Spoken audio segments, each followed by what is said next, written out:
Barakallahu fikum. Kita mulai saja untuk memanfaatkan waktu supaya majelisnya semakin berkah, ilmunya semakin manfaat, dan Allah jadikan setiap apa yang kita inginkan dikabulkan, dosa-dosa kita oleh Allah diampuni.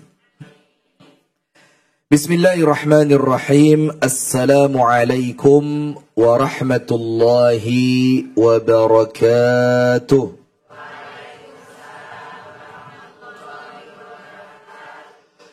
Innal hamdalillah nahmaduhu wa nasta'inuhu wa nastaghfiruh wa nastahdihi wa natubu ilayhi wa na'udzu billahi min shururi anfusina wa min sayyiati a'malina.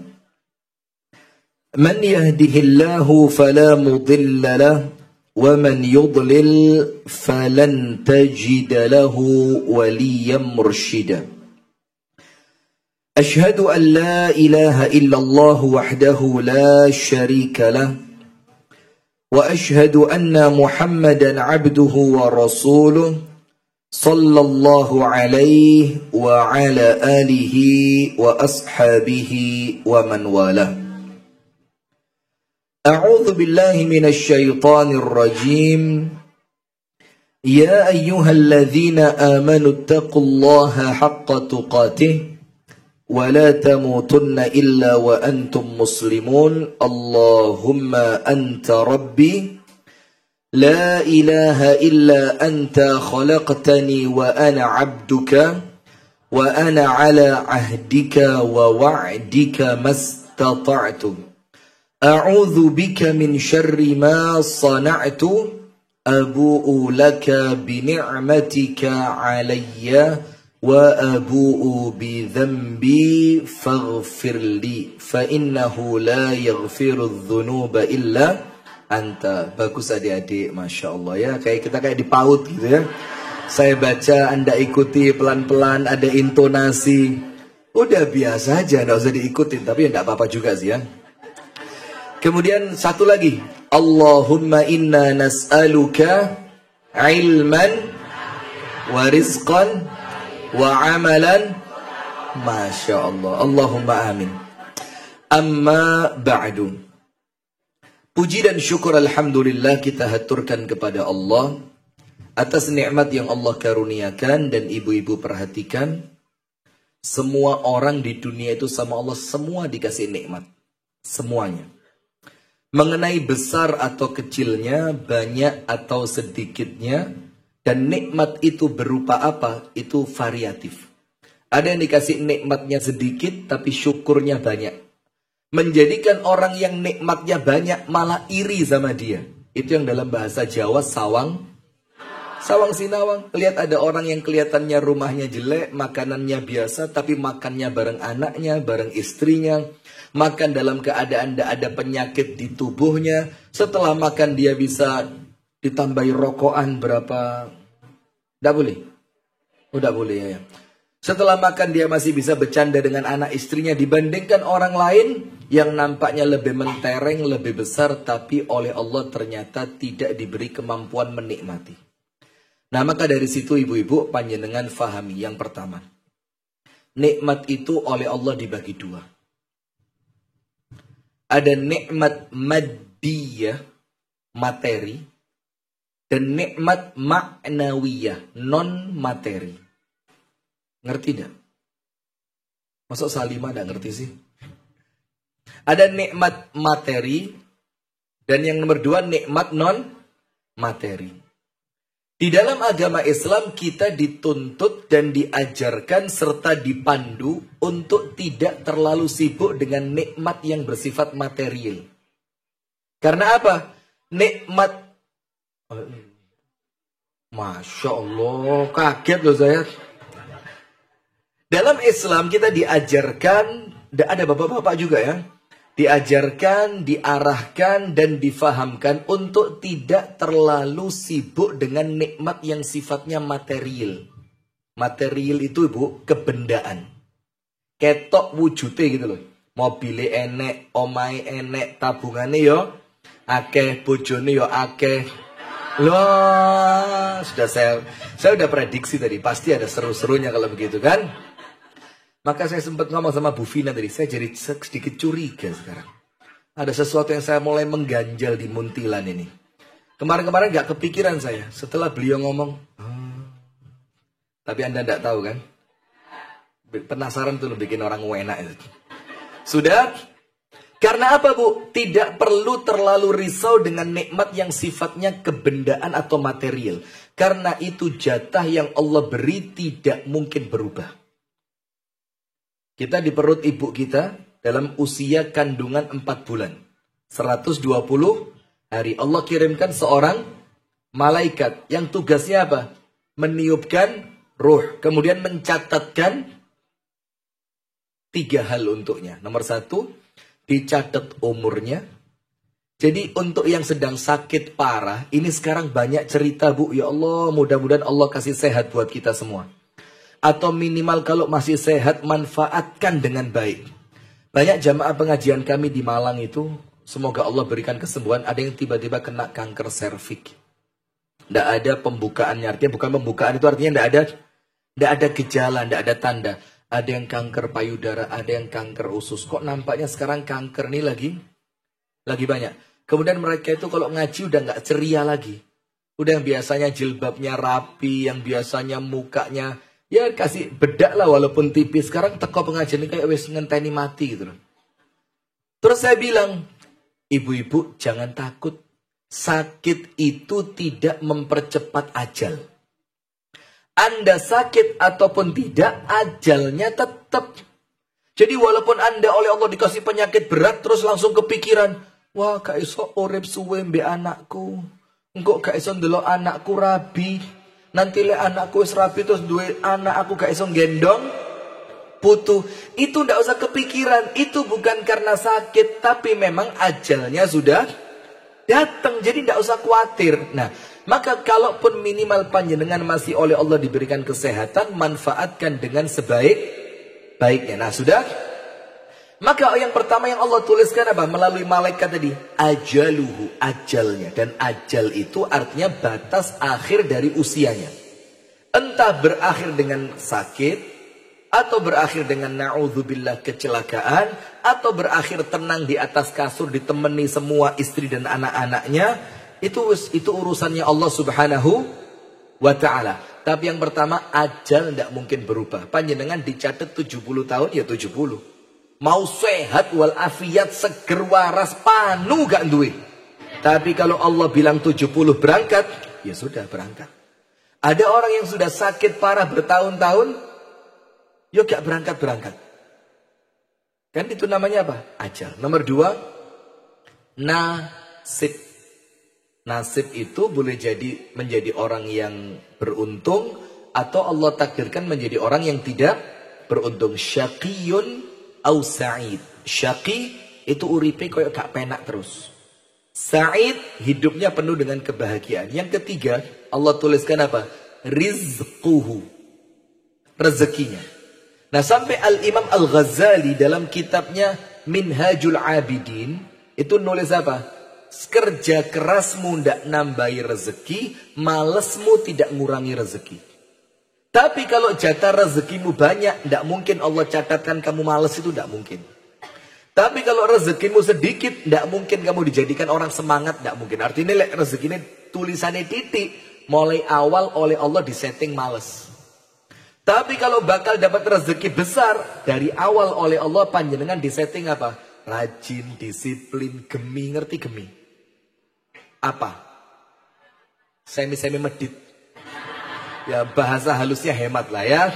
Bahasa halusnya hemat, ngirit. Nah, tapi aslinya ya medit sama. Nah, maka dengan itu, untuk urusan nikmat yang maknawi, urusan nikmat yang materi, itu tidak usah terlalu dikejar. Karena nikmat materi tidak menjamin tenangnya hati. Sementara yang kita cari apa? Ketenangan, kebahagiaan, kenyamanan. Nah, maka orang hidup di dunia itu yang dicari 4, Bu. Secara level ya. Tidak usah ditulis. Boleh saya tulis. Yang pertama, orang hidup di dunia itu yang dicari nomor 1 bahagia dulu. Maaf, bukan bahagia, seneng. Nah kalau levelnya baru seneng, level anak kecil. Terus pokok aku seneng. Udan-udan gak mikir loro, sing penting seneng. Dulinan bal-balan, gak makan, sing penting seneng.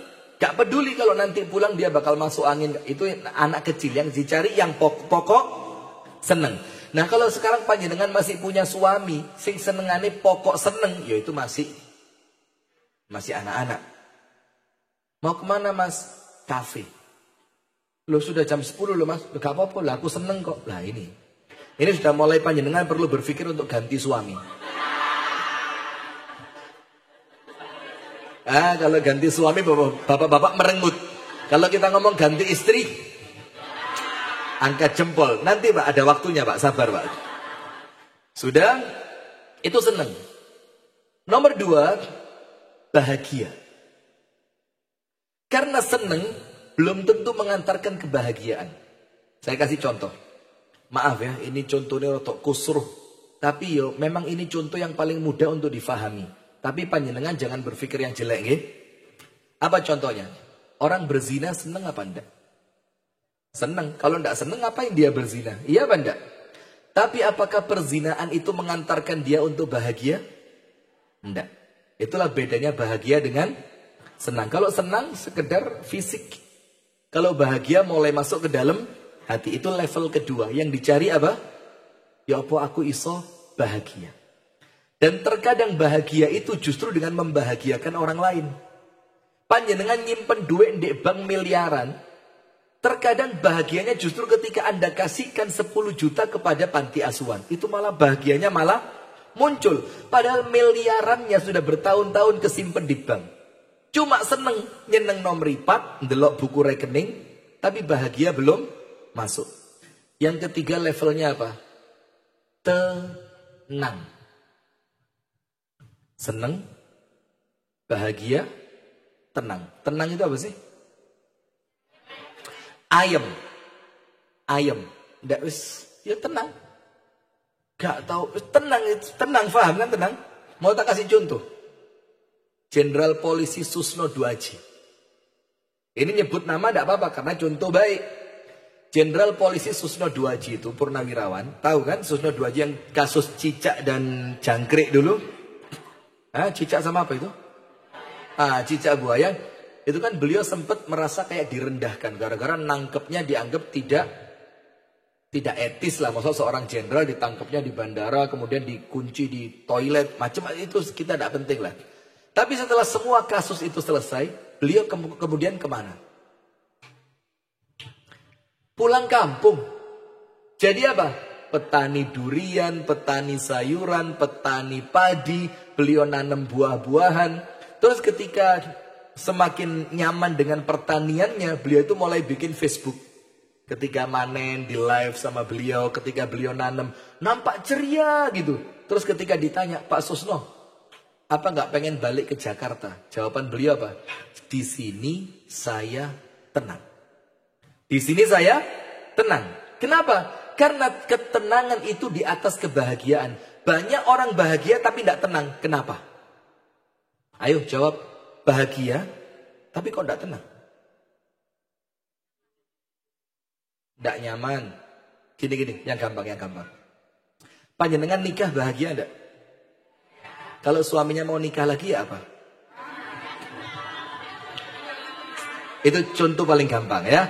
Itu untuk panjenengan bisa membedakan mana bahagia, mana bahagia punya suami.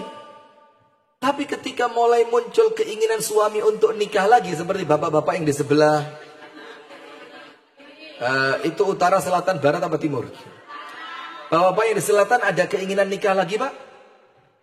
Ya kalau ingin pasti, berani belum tentu. Tidak mungkin, gak mungkin. Sudah? Maka seketika bahagia itu, ketika Anda khawatir kebahagiaannya akan terputus, itu menjadikan Anda tidak tenang. Tapi kalau orang itu sudah tenang, dia tidak pernah takut kebahagiaannya hilang. Contoh yang lain. Rasulullah kalau sedih ngomongnya apa? Allahumma la aisha illa aishul akhirah. Ya Allah, tidak ada kehidupan yang aku cari kecuali kehidupan akhirat. Kenapa? Karena Rasulullah menghibur dirinya, dunia boleh hilang, teman boleh pergi, istri boleh meninggal dunia, anak-anak boleh meninggalkan, semuanya. Tapi tidak kehilangan akhirat, itulah yang menenangkan. Karena kalau akhirat tidak ada orang kehilangan. Tidak ada di akhirat jaluk-jaluan, bojomu tak pek yo. Tidak ada. Tidak ada di akhirat, tuku tanah yo, 5 meter tak gaya ini. Tidak ada. Akhirat itu tidak ada sirnanya. Itu yang menjadikan ketenangan itu kalau hati kita terikat dengan akhirat. Yang terakhir apa yang dicari manusia? Senang, bahagia, tenang. Penutupnya apa? Ya betul, tapi bahasanya yang keren lah. Puas? Bu, itu lewat sudah. Puas itu yang pertama tuh loh, sekedar seneng itu loh. Wajah mencerminkan pikiran loh, Bu. Nggak ada, guyon ya, bercanda. Sudah, yang terakhir Bu. Rabbana atina fid dunya hasanah wa fil akhirati hasanah wa qina adzabannar. Selamat. Itu terakhir yang kita cari apa? Wes masih gak tenang, sing penting selamat. Ada ndak ibu-ibu bilang gitu? Nak, lek nyetir alon-alon nak yo. Masih tekoni telat, sing penting selamat. Nak, kerjone ojo kesel-kesel yo. Masih duwike gak akeh, sing penting awakmu sehat. Itu kan selamat. Selamat dari penyakit, selamat dari celaka, dan puncaknya nanti di akhirat selamat dari panasnya api neraka. Nah, maka dalam Islam Bu, panjenengan tidak diributi dengan nikmat material. Karena itu urusannya Gusti Allah. Ada yang dikasih banyak, ada yang dikasih sedikit. Ada yang dikasih panjang, ada yang dikasih pendek. Ono sing dikasih sugih mek 2 tahun, mari ngono melarat maneh. Ono sing sugih sampai betung turunan. Itu urusannya siapa? Dalam keadaan nikmat materi tidak menjamin ketenangan hati, maka yang dicari apa? Nikmat yang bersifat maknawi. Apa nikmat itu? Ketemu nikmatnya ibadah. Ketemu nikmatnya duduk di majelis ta'lim. Ketemu nikmatnya ketemu teman-teman yang salihah. Ketemu nikmatnya ketika berdoa kepada Allah. Maka ada satu makna doa yang kita sekarang tidak dapat. Secara khusus doa, secara umum ibadah. Panjenengan sampai tidak berita di Jawa Tengah ini. Di Jawa Timur ada beberapa tempat taraweh 23 rakaat yang kemudian selesai dalam waktu kurang dari 10 menit. Atau di sini juga ada. Ah, bagus ya.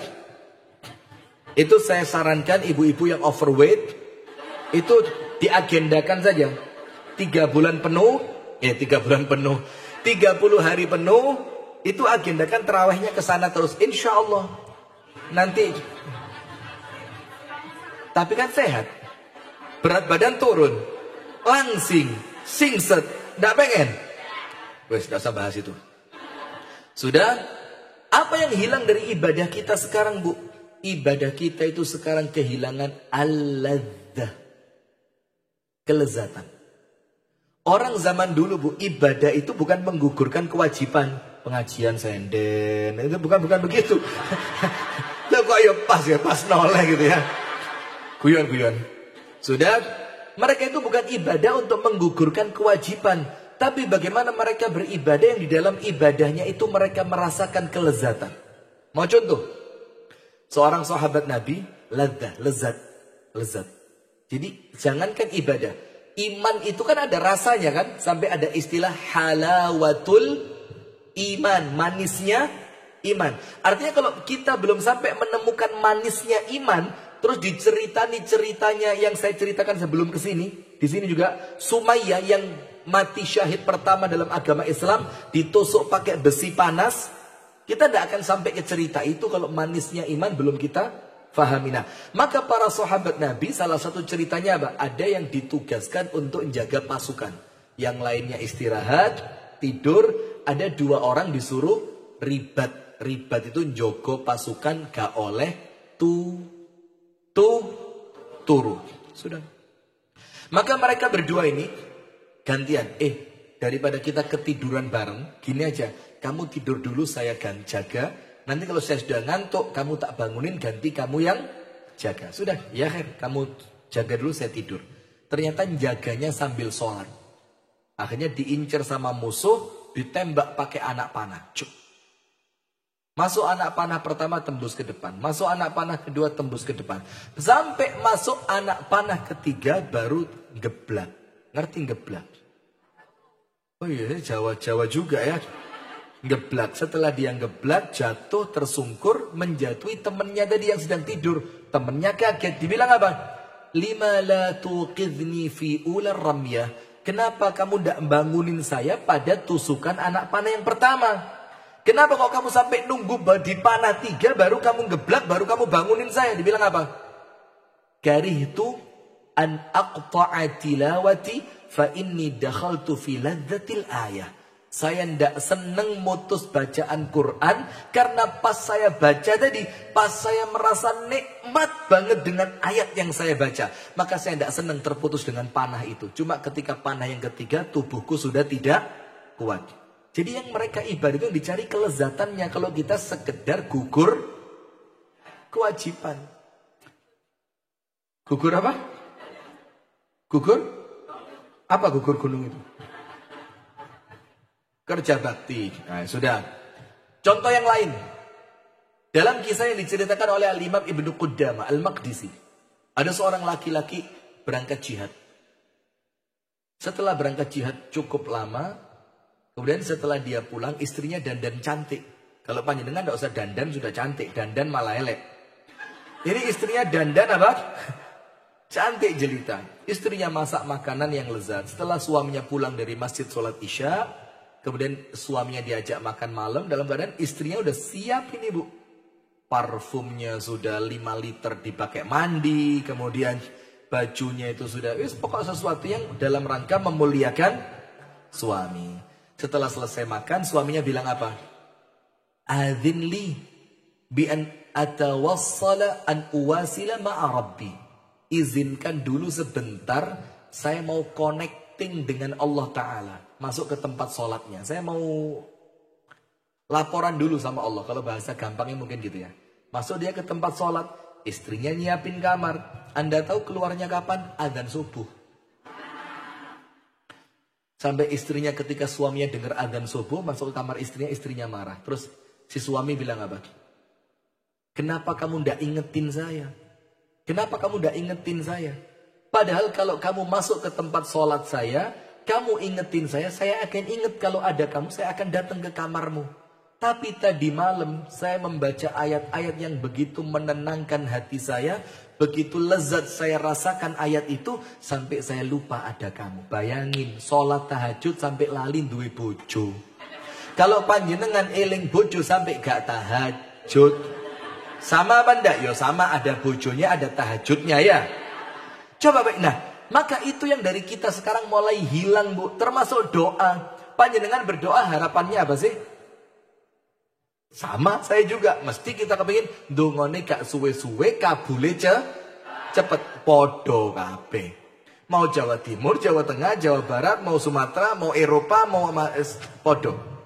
Tapi para sahabat di zaman dulu bu, berdoa itu yang mereka cari apa? Kelezatan bermunajat dengan Allah.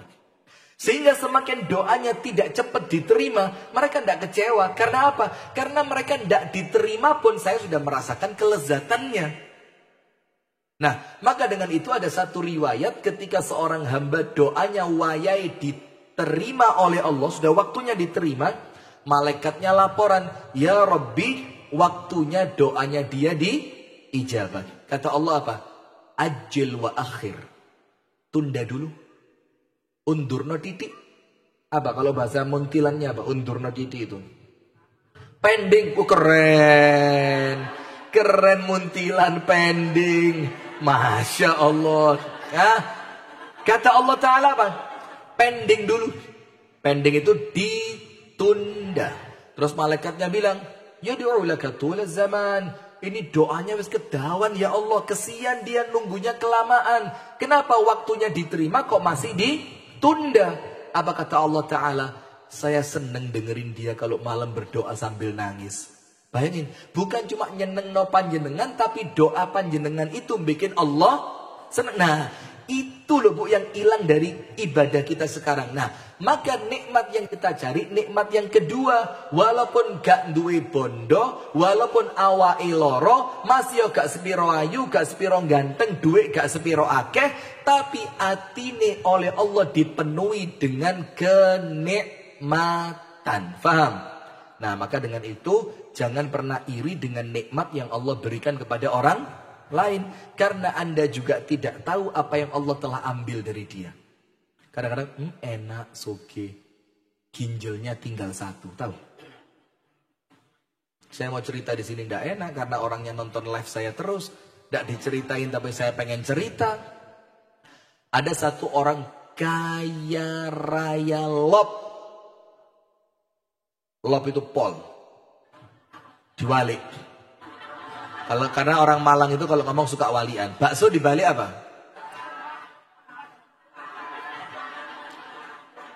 Hurufnya, bukan baksonya dibalik. Oscar. Itu kalau di Malang. Sampai zaman dulu ada almarhum Ustadz Kiai Gus Wahid namanya. Itu dikenal Kiai Arema. Karena kalau ceramah itu isinya bahasa walian tok. Kalau sudah keluar Malang, orang luar Malang bingung ngomong apa yai situ ini. Tapi Masya Allah, luar biasa jasa beliau. Jadi beliau itu salah satu promotor di Malang yang bikin persatuan dai-dai di Malang Raya. Mau yang Muhammadiyah, mau yang NU, mau yang Jamaah Tabligh, mau yang Salafi. Itu karena promotornya beliau, itu bisa gabung. Jadi kami di Malang itu tidak ada Bu cerita pengajian dibubarkan, kemudian ngaji kene nyindir kono, kemudian ustadz ini gak cocok, itu hampir tidak ada sudah. Itu salah satu jasanya beliau. Semoga Allah terima. Amin ya rabbal alamin. Ini orang Bu yang saya mau ceritain yang tadi ginjalnya tinggal satu, kaya raya, lop, ya pol, sudah sampai bikin masjid yang fenomenal. Masjidnya dia besar. Di dalam masjidnya ada kiswah Ka'bahnya. Parfumnya itu parfum asli, parfumnya Masjid Nabawi. Bukhur yang dibakar, bukhur itu dupa. Kayu gaharu dupa yang dibakar, itu yang sekelas yang dibakar di Masjid Nabawi. Waduh, Masya Allah. Rumah tangganya baik, anak-anaknya baik, semuanya sukses. Ternyata apa? Ginjalnya tinggal satu, separuh-separuh sama istrinya. Jadi ketika dia berobat ke Singapura, dicari donor sampai sekitar 3 bulan, tidak ketemu yang pas. Akhirnya, the last option, you know, apa? Iya, pilihan terakhir, peluang terakhir dicek punya istrinya. Subhanallah, Masya Allah, Tabarakallah, sama. Akhirnya ditanya istrinya, bagaimana ini suamimu keadaannya begini, ini yang cocok ternyata cuma ginjalmu. Kata istrinya, loh jangankan ginjal. Pret. Tenang nih. Jangankan ginjal kata istrinya. Saya meninggal pun untuk suami saya tidak apa-apa. Gini. Sampai sekarang akhirnya apa? Ahli ibadah, punya masjid, sodakohnya banyak, tapi ginjalnya tinggal. Kalau saya tawari panjenengan, ginjal tinggal 1, tapi dikasih duit 1 miliar. Dan makannya gak boleh sembarangan, gak oleh mangan lalapan pedes wis gak oleh, makan iwak gereh wis gak oleh, makan ikan asin gak boleh, tengkleng, kicik segala macam sudah gak boleh, tapi punya duit 1 miliar. Anda tahu 1 miliar itu adab buat panjenengan, duit tapi gak oleh tuku apa-apa. Temennya makan duren, Anda duit nyekel. Aku tuku gak mesi, sak bakule tak tuku iso. Tapi gak boleh makan, tersiksa apa ndak? Ya karuan ginjal lengkap, istri 4, duit banyak. Allahumma amin. Setuju bapak-bapak? Senyumnya menakutkan. Sudah, maka itu mengenai nikmat. Salawat beriring salam semoga tercurahkan kepada uswah kita, Nabi besar, Nabi agung, An-Nabi Muhammad sallallahu alaihi wasallam. Ibu-ibu, setiap kata punya makna. Itulah dalam Islam ada satu ucapan yang tidak boleh dibuat main-main. Talak, betul tidak? Kenapa tidak boleh dibuat main-main? Karena kalaupun diperbolehkan nyakitin hati perempuan. Lo mau sore cerai digawe guyon. Kon cerai yo, istri sudah nangis, nggak jadi, kamu kena prank gitu loh.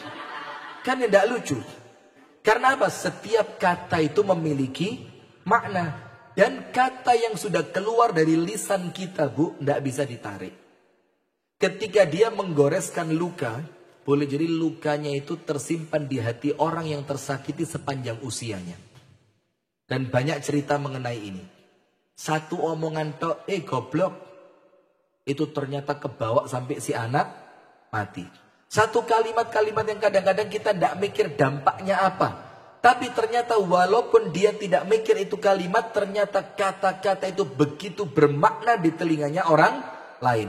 Entah makna yang positif ataupun makna yang negatif. Ketemu orang, coba. Ketemu orang, orangnya sakitnya sudah lama. Terus Anda bilang, loh hari ini kamu kok seger? Sudah sembuh ya? Itu langsung bikin dia seharian. Boleh jadi apa? Semangat ya. Wah aku wis seger kok. Tadi ketemu Ustadz bilang, wis waras yo, kok seger. Padahal terkadang kita ngomong itu sekedar apa? Nyenengin orang tersebut. Tapi ternyata dampaknya apa? Besar. Maka kalau ketemu ibu-ibu jangan ngomong lemu. Iku saulan kepikiran dadi stroke, darah tinggi, diabetes, gagal ginjal. Mbak, kok mali? Lemu. Itu saulan, Bu. Itu sampai komplikasi akhirnya gara-gara kata-kata mbak kok. Nah maka ngomong itu yang baik-baik saja. Maka yang pertama jelas Nabi Muhammad mengisyaratkan untuk kita, man kana yu'minu billahi wal yaumil akhiri falyaqul khairan aw liyasmut. Barang siapa di antara kalian iman kepada Allah, iman kepada hari kebangkitan, hari kemudian, hari akhir.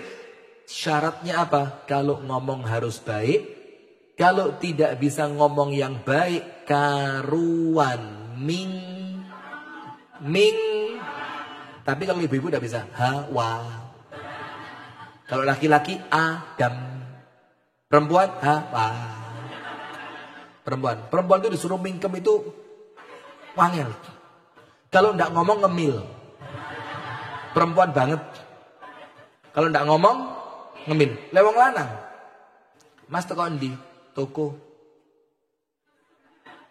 Istri, dek dari mana? Pasar. Lombok mundak, Mas. Mas pak pas tak nyang mang teh sing bakule ngamuk. Mari ngono aku diantem timbangan, Mas, lagi sirah mentol. Padahal ndak tanya ini. Teko ndi? Pasar. Jawabannya laki-laki, Mas di mana? OTW. Wes nulisnya singkat disingkat mana? Sudah makan? SDH. Mau makan lagi? TDK. Sudahlah ya. Maka insya Allah laki-laki lebih akeh selamat di bawah wedok. Amin. Pak, amin Pak. Pak jangan diam saja. Mudah-mudahan semuanya selamat dunia akhirat. Amin. Nah sudah. Maka Nabi Muhammad mengisyaratkan kepada kita, karena dampak dari omongan itu ternyata tidak kecil, Bu. Maka panjenengan tahu enggak, latihan yang susah itu bukan latihan ngomong. Latihan diem. Salah seorang tabi'in mengatakan apa? Ta'allamtul kalama arba'a sinin. Saya ini belajar ngomong cuma 4 tahun. Mulai dilahirkan ibuku sampai umurku 4 tahun. Lancar saya ngomong. Wa ta'allamtus samta, dan saya ini belajar diem hatta al-an lam yantahi, sampai sekarang belum beres. Ketemu perempuan lipstiknya rotok miring titik, menengoh. Itu ngempet ngomong lipstik miring, itu kayak ngempet pengen pipis. Susah betul. Padahal kalau Anda diem, tidak akan terjadi perang dunia itu. Mbak, benges mulu Mbak.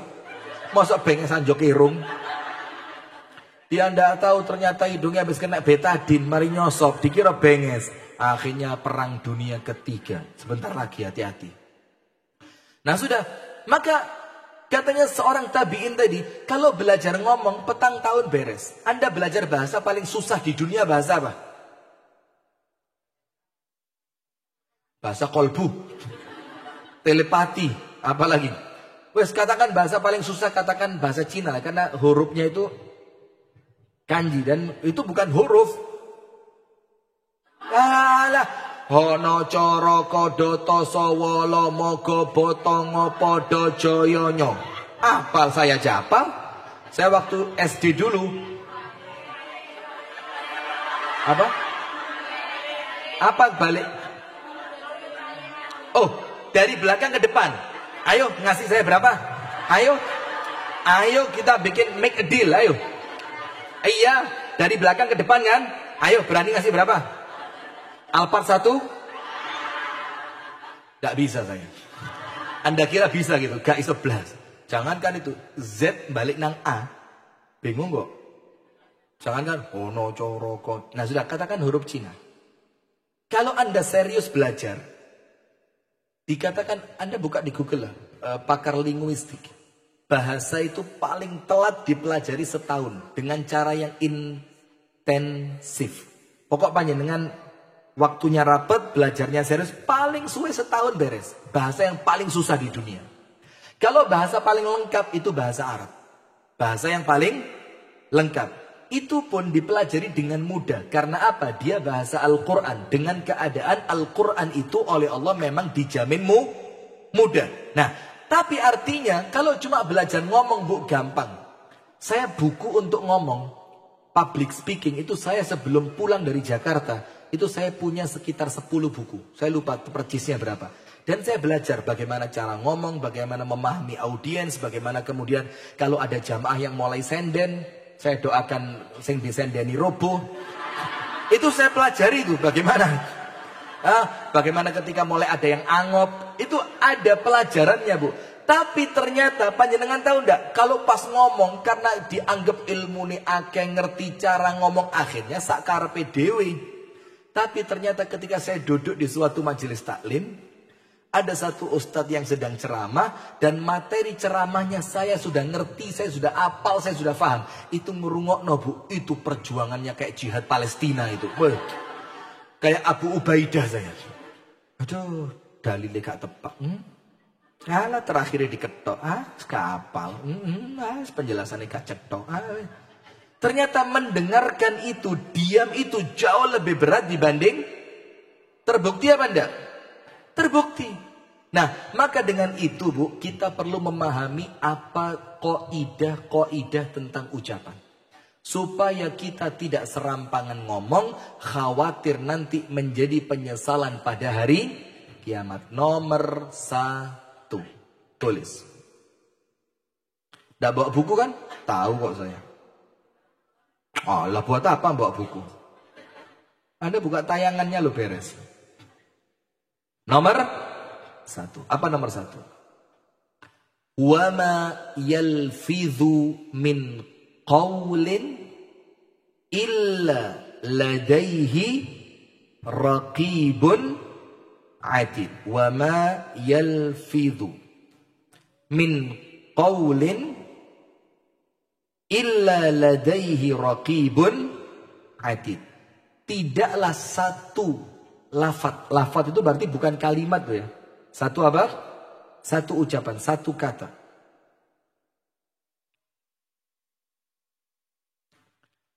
Tidaklah terucap satu kata illa ladaihi raqibun atid. Anda buka di dalam surat Qaf ayat yang ke-18. Surat apa? Qaf ayat 18. Wa ma yalfidhu min qawlin illa ladaihi raqibun atid. Dan tidaklah terucapkan satu lafaz kata, baik laki ataupun perempuan sama, illa kecuali dari kata yang terlanjur keluar tadi, Allah menyiapkan 2 orang malaikat. Bayangin bu, satu kata Allah kirimkan untuk satu kata itu berapa malaikat? 2. Berarti penting apa remeh? Kalau remeh tidak akan sampai Allah kirim malaikat. Kalau remeh tidak akan sampai Allah kirim malaikatnya pun 2. Allah akan biarkan begitu saja. Wa tahsabunahu hayyinan wa huwa 'indallahi 'azim. Kalian mengira omongan itu ringan, padahal omongan itu di sisi Allah bernilai sesuatu yang sangat besar. Orang masuk Islam karena apa? Omongan. Orang bisa keluar dari Islam karena apa? Omongan. Orang masuk surga karena omongan, orang masuk neraka karena omongan. Seorang perempuan sholatnya baik, puasanya baik, sedekahnya baik. Tahu semua kan? Ditanyakan sama Nabi Muhammad, ya Rasulullah, inna fulanatun sa'imatun qa'imah. Ya Rasul, ada satu perempuan, kerjaannya sholat tahajud, kerjaannya puasa sunnah. Tapi apa yang terjadi? Tu'dhi jiranaha bilisaniha. Tapi perempuan ini kalau ngomong bikin tetangga kupingnya panas. Kalau ngomong apa? Nyakitin tetangga. Apa Rasulullah bilang? La khaira fiha. Semua solatnya tidak ada baiknya. Semua puasanya tidak ada baiknya. Semua solatnya tidak mendatangkan pahala untuknya. Semua puasanya tidak mendatangkan pahala untuknya. Tidak ada kebaikan untuk perempuan semacam itu. Ibadah bisa, jaga lisan gagal. Ternyata apa? Akhirnya karena kegagalan menjaga lisan, perempuan itu oleh Allah ibadahnya dianggap 0. Baik laki ataupun perempuan. Terus Rasulullah ditanya, lah kalau perempuan seperti itu ya Rasul, tempatnya surga atau neraka? Apa kata Rasulullah? Hiya finnar. Perempuan itu tempatnya di neraka. Na'udzubillah min. Salat tahajud apa enggak? Puasa sunnah apa enggak? Kok bisa salat tahajud, puasa sunnah masuk neraka? Gara-gara lisan. Nah, maka oleh Allah diingatkan dalam surat Qaf 18. Nah, ini tulisan Bu, pasang di jendela rumah, di pintu masuk kamar mandi, pasang di meja makan, pasang di sepeda motor, pasang di majelis taklim, pasang kalau perlu bikin jilbab mereknya wa ma yalfidhu min qaulin illa ladaihi raqibun atid. Pasang, karena sekarang jilbab-jilbab itu kan mereknya di luar semua ya. Zaman dulu yang di luar itu cuma jas tok. Jas mahal itu yang Anda tidak ngerti sih merek mahal ya. Saya mau ngomong dikira sombong, tidak ngomong nanti dikira saya tidak ngerti. Bingung, saya dilematis, saya ngomong apa tidak enaknya. Tidak tahu saya tapi. Pokok ada jas-jas yang mahal itu Bu, mereknya itu ditaruh di luar. Cek ketok. Terkesan itu branded. Branded ya. Yang tembak-tembakannya anak kecil yang itu. Oh itu brand. Kalau branded apa? Bermerek. Nah sudah, maka kata-kata wa ma yalfidhu min qaulin illa ladaihi raqibun atid, tidaklah kalian mengucapkan satu lafaz kata kecuali dari lafaz kata itu Allah kirimkan 2 malaikat. Yang pertama raqib. Raqib itu mengawasi.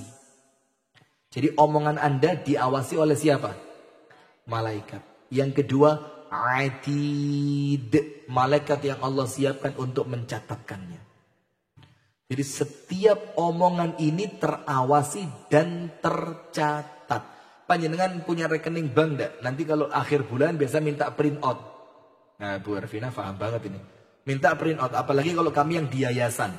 Kalau sudah keluar print outnya itu 1 buku bisa langsung habis. Bahkan langsung bikin buku kedua. Karena print outnya terlalu rame. Transferan dari sini keluar ke sini, transferan dari sini keluar ke sini. Itu rame. Nah, nanti di hari kiamat kita juga dapat print out. Print out itu omongan kita sama Allah di print, dicetak, tek tek tek tek tek, dan bukan per kalimat tapi per kata. Berhenti sampai sini. Ada 2 penafsiran para ulama. Yang pertama, yang dituliskan oleh malaikat Raqib dan Atid itu kata-kata yang mengandung dosa dan pahala. Hanya itu. Kalau kata-kata yang mubah itu ya sekedar candaan ringan di majelis taklim, itu kan mubah. Atau ketemu tamu kemudian ngobrol basa-basi sedikit, itu namanya mubah. Itu menurut sebagian penafsiran para ulama kalau yang itu tidak tercatat. Karena yang tercatat adalah kalimat dan kata yang mengandung dosa atau mengandung pahala. Itu baru yang dicatat. Itu penafsiran yang pertama. Penafsiran yang kedua, wa ma yalfidhu min qaulin. Tidak terbatas pahala atau dosa, opo apapun yang sudah terlanjur keluar berupa kata yang memiliki makna, itu sama Allah dicatat. Nah maka hati-hati. Ada hadis dari Abu Umamah. Hadisnya siapa? Abu Umamah Al-Bahili, salah seorang sahabat Nabi SAW. Jadi Abu Umamah itu cerita hadis begini, Bu. Ini tak ceritakan secara makna saja ya, biar panjenengan tidak ngerungokno bahasa Arab ruwet. Apalagi saya suara juga lagi serak, bahasa Arab saya nanti tidak fasih malaisin. Masa Ustadz kok mau Arab gak fasih? Wah, memalukan. Astagfirullahaladzim. Sudah gini. Abu Umamah cerita, nanti di hari kiamat Allah itu panggil dua orang manusia. Ini contoh kasus saja. Walaupun semuanya bakal dipanggil, tapi dicontohkan dua orang. Yang pertama namanya siapa? Katakan namanya Rio. Contoh saja, teman saya bawa dari Kediri, Rio. Terus sama Allah dipanggil, Rio, sini, sip, menghadap deng, bredek ini, Bu. Tidak ada urusan akhirat ringan itu, tidak ada. Bredek. Terus apa? Khudh kitabak. Ini bukumu diambil. Rapotmu ambil. Iqra' kitabaka kafa binafsika al-yawma 'alaika hasiba. Baca bukumu dan tidak ada saksi lain kecuali dirimu sendiri, kata Allah. Karena ini omonganmu. Kamu tidak mungkin mengelak. Disuruh baca namanya. Nama betul. Betul ya Allah. Nama kamu? Iya. Coba ini misalkan ya. Cek foto. Foto siapa? Foto saya ya Allah. Coba cek sidik jari. Oh pas ya Allah. Coba cek mata, kelopak, oh saya ya Allah. Sip. Setelah semuanya dicek, Allah bilang apa? Iftah waqra. Buka, bukaan. Buka, wocon. Buka, kemudian baca. Mulai dibuka halaman pertama. Oh iya, amalan saya. Halaman kedua, ketiga, keempat, kelima. Sampai halaman terakhir, dilempar bukunya. Ya Rabbi, ma hadza kitabi. Ya Allah, ini bukan buku saya ini. Ini bukan buku saya. Terus dibilang, loh kan nama-nama kamu, foto-foto kamu, sidik jari, benar, semuanya benar. Dibilang, na'am ya Rabbi, lakin hunaka a'malun lam tuktab. Tapi di sana ya Allah banyak amalan yang tidak tercatat, padahal amalan itu amalan saya. Allah tanya, wa mahi, apa amalan yang hilang itu? Dia misalkan ini ya, misalkan saya haji 7 kali ya Allah, tidak tercatat satupun di sini. Saya umroh seminggu 2 kali ya Allah, sepanjang itu. Orang Mekah. Orang Muntilan di perjalanannya itu tidak nutut ya. Saya umroh, saya hitung-hitung ya Allah sampai saya meninggal 10 kali. Satu pun tidak tercatat di sini. Saya pernah nyumbang panti asuhan yatim piatu ya Allah. Sumbangan saya itu waktu itu saya hitung-hitung 25 juta ya Allah. Kok tidak tertulis di sini? Saya pernah ya Allah menyantuni janda muda miskin ya Allah. Saya santuni plus saya kasihi dia ya Allah. Plus saya sayangi ya Allah. Tidak tertulis janda muda di sini ya Allah. Kenapa ya? Bu Ervina ngomong dulu. Saya arahnya ke sana terus jadinya. Bingung saya ini. Saya tidak terima. Saya telepon nanti. Bener saya telepon nanti. Saya curiga, betul curiga ini. Sudah? Apa yang terjadi? Allah Ta'ala menjawab. Oh, tidak ada ya? Tidak ada ya Allah. Terus dia tanya, kemana ya Allah? Winhi ya Rabbi. Mana dia ya Allah? Dibilang sama Allah apa? Bukan tidak tercatat. Semuanya sudah rapi, dicatat dan tidak hilang. Cuma sekarang dipindah ke bukunya Pak Rifki.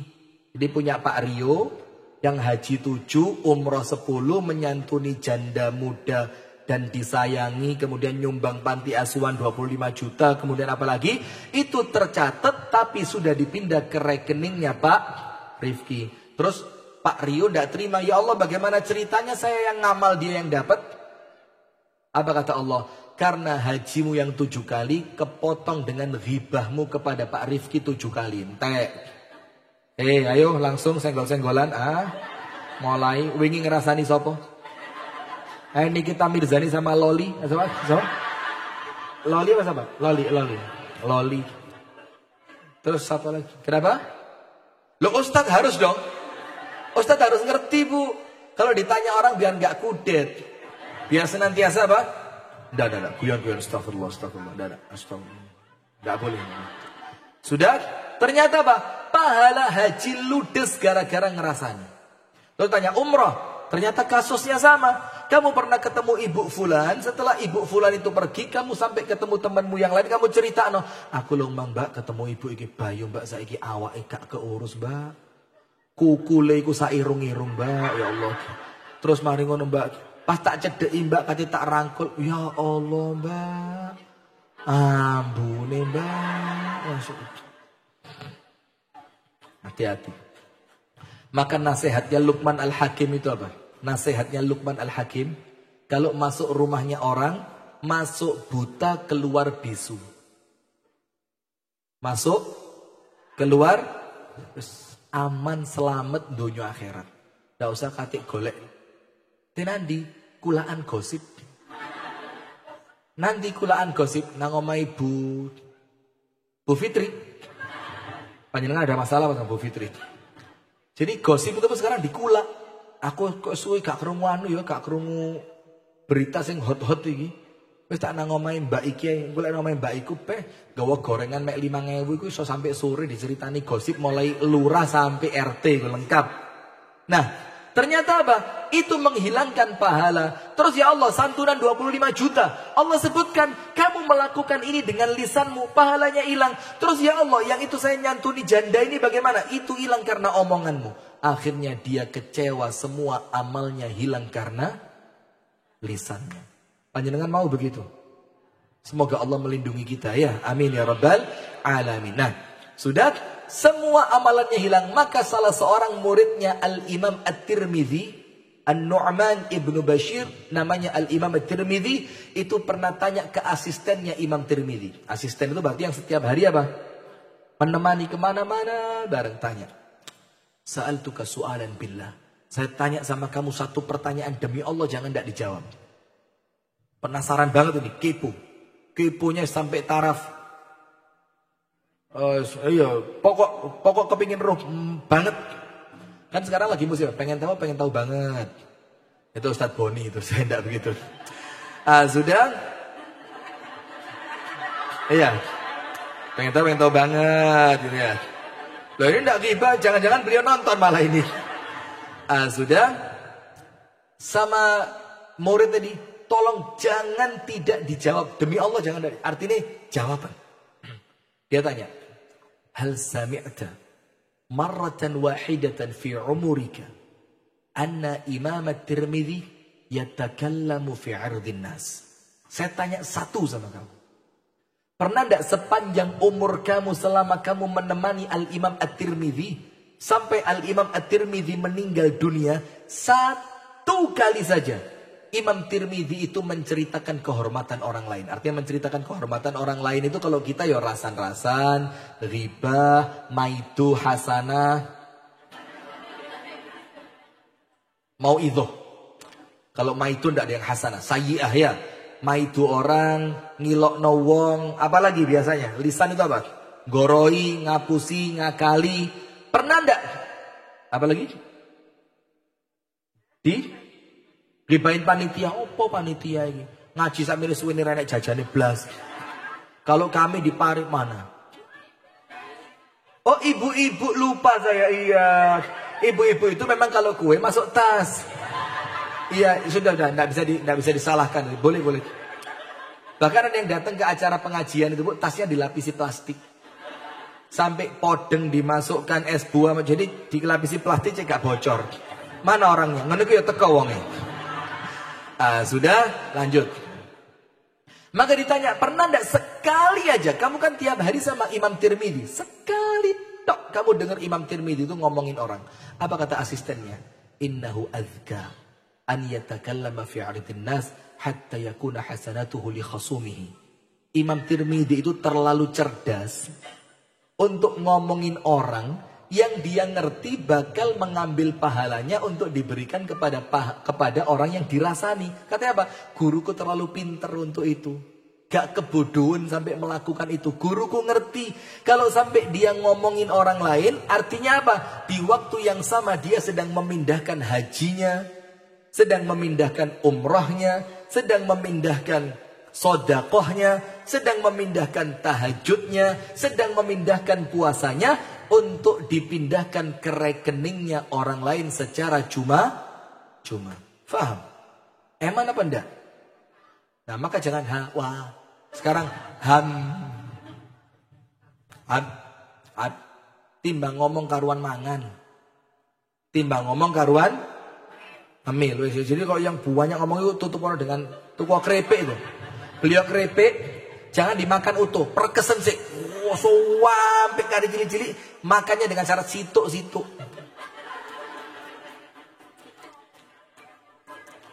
Bahkan kalau perlu bagaimana cara ngambilnya?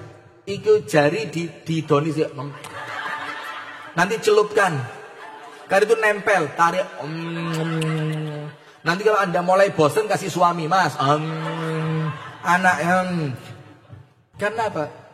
Luwe titik mudorotnya makan dibanding ngomong. Itu orang pertama, kata Abu Umamah Al-Bahili, yang pahalanya ludes gara-gara lisan.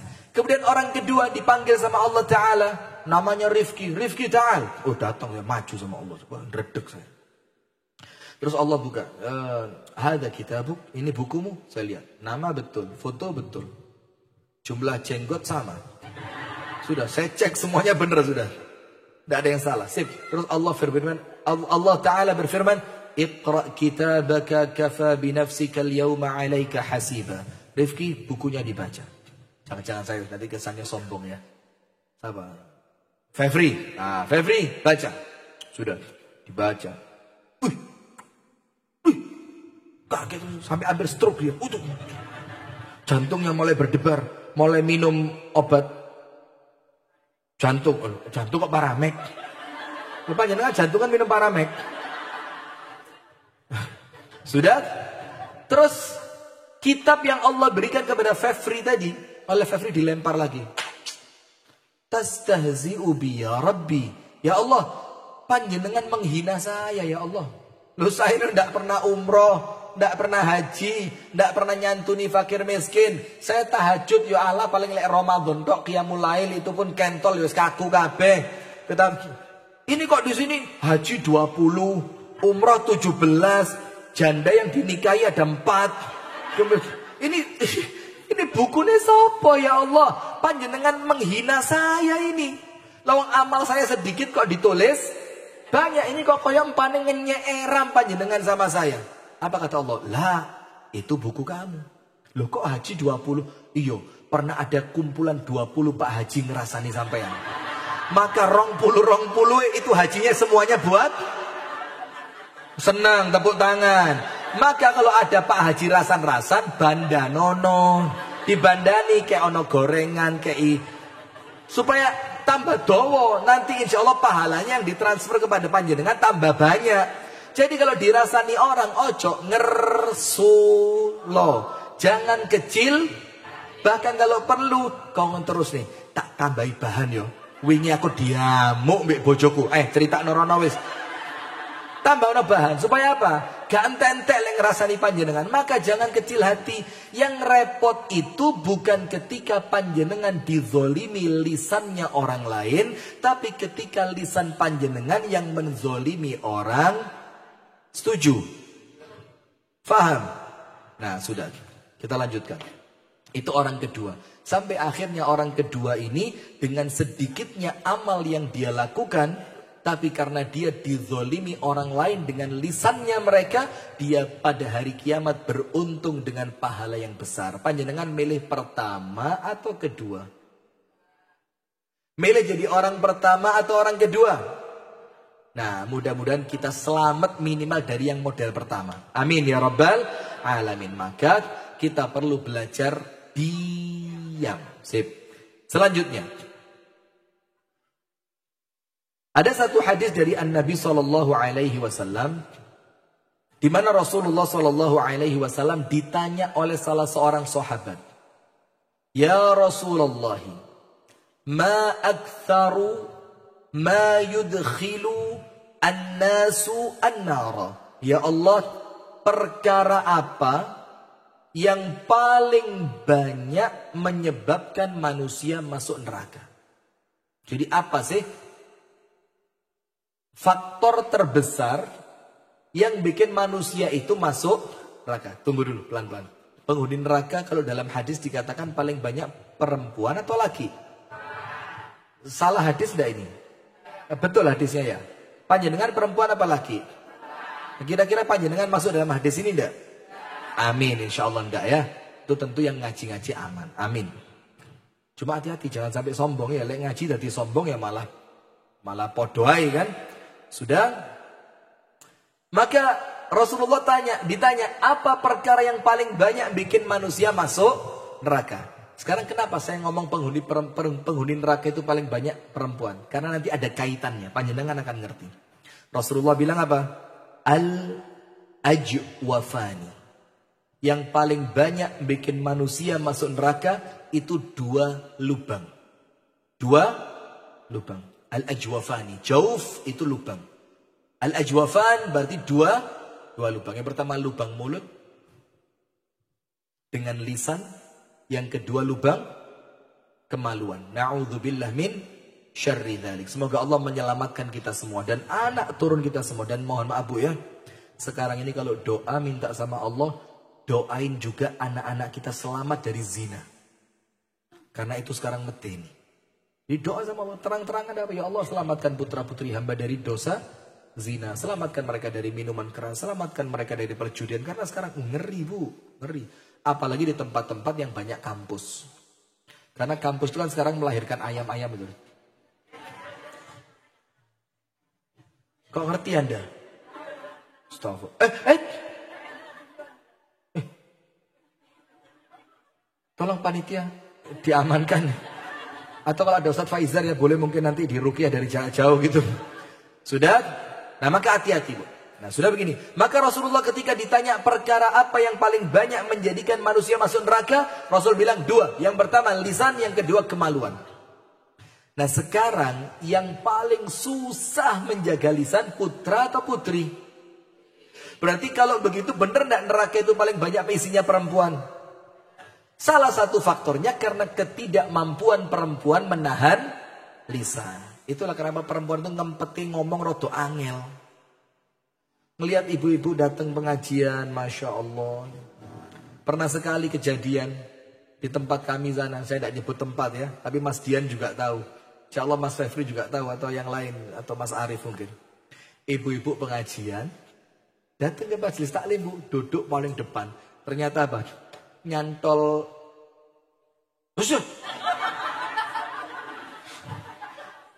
Di sini nyantol anduk toilet. Jadi mungkin dia habis ke toilet, enggak tahu ya apa cerita kok iso nyantol di sini tuh. Jadi ketika jalan tuh di sini ada anduknya gitu. Jalan. Dan enggak tahu saya tidak sempat tanya kok iso gitu loh. Nanti kalau ketemu saya tanyain ya, saya jawab buat panjenengan. Itu sampai ibu-ibu langsung gini. Sampai ada yang untune ucul. Ya ndak lah ya. Itu tadi genemannya ibu-ibu, ngerti geneman ya. Jadi guneman. Jadi guneman nih. Nah, gerenengan. Apalagi ayo terus bismillah sampai zuhur. Jadi omongannya ibu-ibu. Nah, padahal itu yang perlu ditahan. Jadi ngelihat apapun. Kalau Imam Syafi'i mengingatkan dirinya bagaimana? Kamu punya mata. Manusia yang lain matanya lebih banyak. Kamu punya telinga. Manusia yang lain telinganya lebih banyak. Kamu punya lisan. Manusia yang lain lisannya lebih banyak. Maka kata Imam Syafi'i, sebelum bongkar aibnya orang, ingat orang lain juga berpeluang bongkar aibmu. Nah sudah, sekarang kita lanjutkan. Ternyata 2 ini, lisan dan kemaluan. Kemudian Rasulullah ditanya lagi, wasu'ila an aktsari ma yudkhilun nas al-jannah. Rasul ditanya tentang apa yang paling banyak menjadikan manusia masuk surga. Jawabannya apa? Taqwallah wa husnul khuluq. Takwa kepada Allah dan akhlak yang terpuji. Dan panjenengan tahu akhlak terpuji itu paling tinggi apa? Menjaga lisan. Jadi kaitannya di sana Bu, tidak sembarangan urusan. Urusan lisan ini bukan perkara yang remeh. Kemudian Abdullah ibnu Mas'ud. Abdullah bin Mas'ud. Yang pertama, yang paling banyak memasukkan manusia ke dalam neraka, lisan dan kemaluan. Dan yang paling banyak memasukkan manusia ke dalam surga, takwa kepada Allah dan akhlak yang mulia. Dan akhlak yang mulia itu dimulai dari mana? Lisan. Apa dalilnya? Dengerin.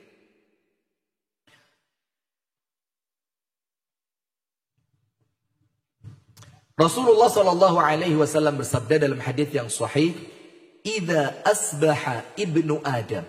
Kalau panjenengan itu bangun di waktu pagi, tangi jam berapa biasanya? Jam 3. Pipis, masuk kamar. Oh, wudu juga. Mandi sholat, gosok gigi. Terus krim pagi. Oh, belum. Jam berapa? Krim pagi jam berapa? Jam 7. Terus nanti krimnya apa lagi?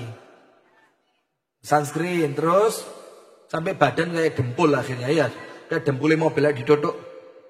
Suaranya duk duk duk duk duk. Tidak apa. Perawatan itu insya Allah bisa bernilai ibadah. Semakin mahal biayanya, semakin besar pahalanya suami. Setuju? Bagus. Lanjutkan, Bu. Insya Allah suami nanti kijol tambah sama yang lain. Timbang ngopeni tuwe elek karuan ijol enom ayu untuk loro.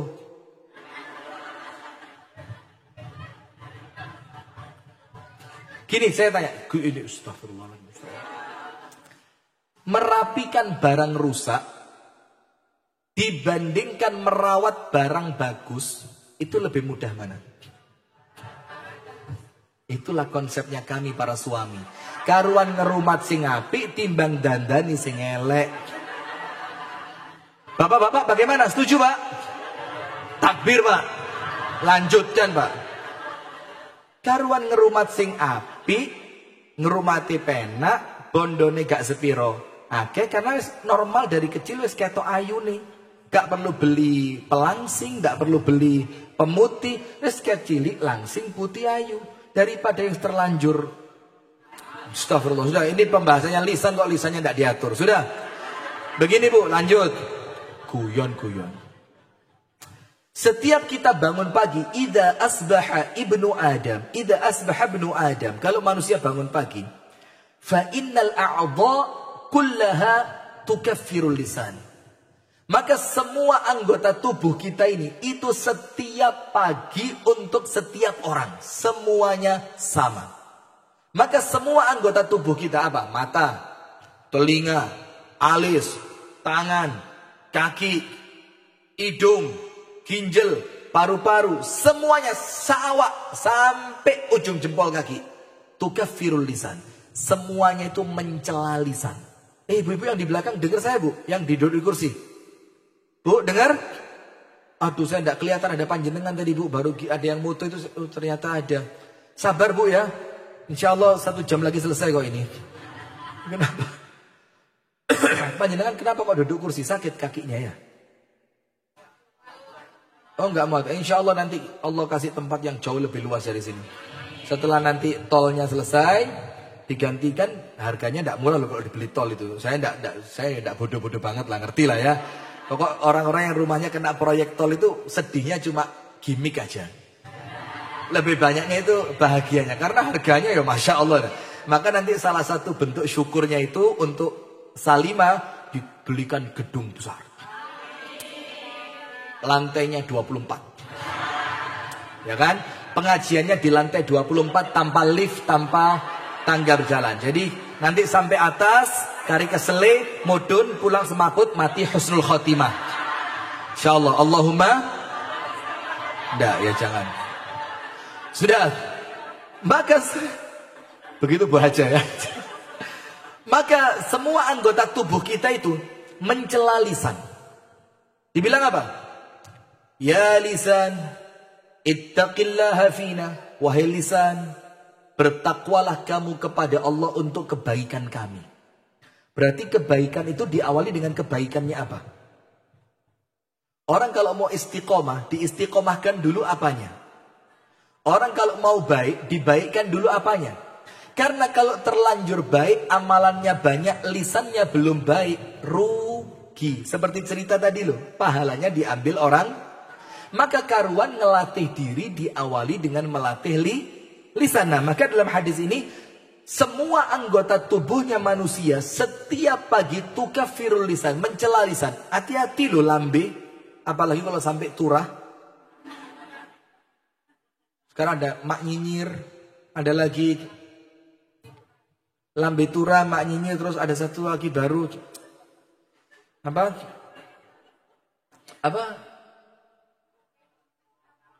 Iya, karena video saya masuk di sana, jadi saya ingin promosikan.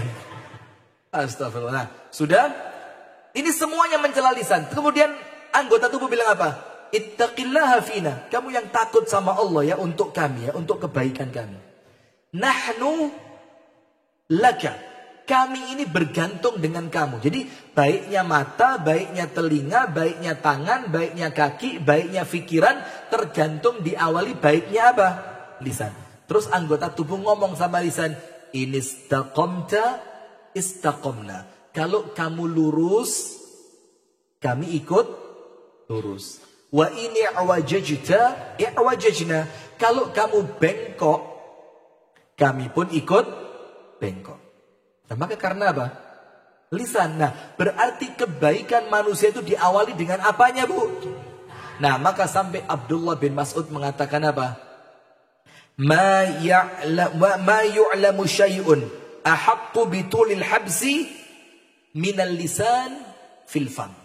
Kata Abdullah bin Mas'ud, tidak ada sesuatu apapun yang diketahui lebih pantas dipenjara dengan waktu yang sangat panjang untuk tidak dibebaskan sampai kapanpun kecuali lisan. Jadi yang paling dipantas dipenjara itu apa? Lisan. Dalam waktu yang cukup panjang. Nah sekarang ada tipsnya. Ustadz kan gak mungkin gak ngomong. Ustadz masuk ketemu wong gak serawung. Bahasa apa? Serawung ya? Serawung itu apa? Iya, kok ndak blater. Paham blater ya? Blater itu kan ya serawung itu, ketemu orang, Mbak, ya apa kabar ya, Mbak, anak-anak sehat, ramah. Kalau bahasa dapurnya jampel. Oh, humble. Ngerti? Humble ngerti ya? Ya, humble. Kok jampel ya? Humble itu orangnya itu easy going, supel. Coba terus lagi, ya siapa tahu ada apa. Coba terus apa lagi ya? Yang sebelah sini apa? Humble, supel, ramah, jampel, gaul. Apa lagi? Blater, apa lagi? Jijris, ceriwis. Apa lagi? Sudah, astagfirullah. Sudah? Maka apa, Bu? Kok sampai sana kenapa ya? Saya mau ngomong apa tadi? Apa tipsnya Ustadz? Kan gak mungkin Ustadz masuk ketemu iki. Assalamualaikum, waalaikumsalam. Sariawan. Punya utang. Kenapa? Ikut ceramah jaga lisan, ya malah keliru. Maka ada tipsnya. Bagaimana kita itu bisa senantiasa menjaga lisan agar makna dari kata-kata kita tidak mendatangkan penyesalan. Nomor 1. Nomor 1. Apa?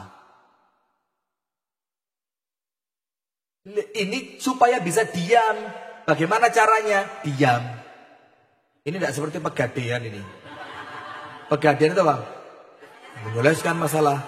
Tambah. Panjenengan ini nambahi masalah. Sudah. Bagaimana caranya biar diam? Nomor 1. Dari hadis yang disebutkan oleh Al-Miqdad ibnu Amir. Hadisnya siapa? Miqdad ibnu Amir. Jadi dia tanya sama Rasulullah, ya Rasulullah, man najat? Ya Rasul, keselamatan itu apa? Artinya gini, bagaimana caranya biar saya bisa selamat? Ini hadisnya Miqdad ibnu Amir. Maka Ar-Rasul sallallahu alaihi wa alihi wa sahbihi wasallam mengatakan kepadanya, ada 3 hal. Orang itu kalau pengen selamat, kuncinya berapa? 3. Nomor 1. Amsik alaika lisanak. Nomor 1. Amsik. Amsik itu perkesen. Merekes ngerti? Merekes itu gini, Bu. Meringkas. Gini namanya merekes. Meres harus ada yang netes. Meres. Saya jalan sama istri saya. Tak pegang tangannya. Ketika ada toko tas mahal, saya perkes. Itu namanya merekes. Iya. Apa sih bahasa merekes itu? Coba, apa Mas Syafir? Meremas.